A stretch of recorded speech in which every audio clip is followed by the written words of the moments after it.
Ny mety ho toetry ny andro eny an-dranomasina ny sabotsy 9 aprily 4:20 amin'ny 9 maraina hatramin'ny alahady 7 aprily 4:20 amin'ny 9 maraina. Tsy misy ny filazana fampitandremana amin'ny havin'ny andrano na izany ary entan'ny isika mampiasa ranomasina mba homanina trany.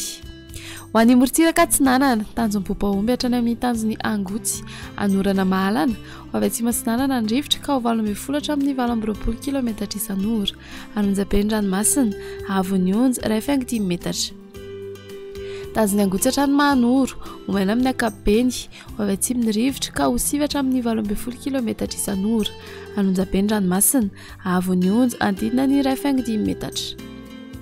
Mahanoro hatrany Taolagnaro, andrahoana amin'ny sitokotokona ibalikan'ny masoandro, ho avy avaratra na avaratra Atsinanana Andrivotra ka ho 9 hatramin'ny 8:20 km isan'ora. Anonjaben'ny ranomasina, Havon'ny Onja 1.5 hatramin'ny 2 metatra. Taolagnaro hatrany amin'ny tanjon'ny Vohimena ibalikan'ny masoandro, iovaova amin'ny fitokany rivotra ka ho 9 hatramin'ny 8:20 km isan'ora. Anonjaben'ny ranomasina, Havon'ny Onja 2 metatra.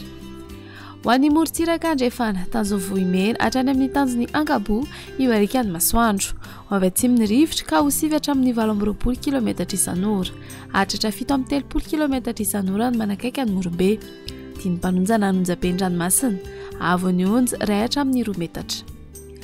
Tanjon'ny Ankabo hatrany amin'ny tanjon'ny Vilanandro ibalikan'ny masoandro, ho avy atsimon'ny rivotra ka ho 9 hatramin'ny 8:20 km isan'ora. Hatratra 7:20 hatramin'ny 8:20 km isan'ora ny tolakandro. Tiany mpanonja ranomasina, Havon'ny Onja 8.20 hatramin'ny 2 metatra. Tanjon'ny Vilanandro hatrany Analalava, andrahoana amin'ny sitokotokona ibalikan'ny masoandro, ho avy Atsinanana na atsimo Atsinanana Andrivotra ka ho 9 hatramin'ny 8:20 km isan'ora ny maraina, ho avy Andrefana ka ho 9 hatramin'ny 8:20 km isan'ora ny tolakandro. Ho toy ny ranomasina, Havon'ny Onja 8.20 hatramin'ny 8.10 metatra. Analalava hatrany amin'ny tanjon'ny Bobaomby, Anorana Tandrifindrahoana Mahalana, iovaova amin'ny fitokany rivotra ka ho 9 km isan'ora. Ho toy ny ranomasina, Havon'ny Onja 8.4 metatra.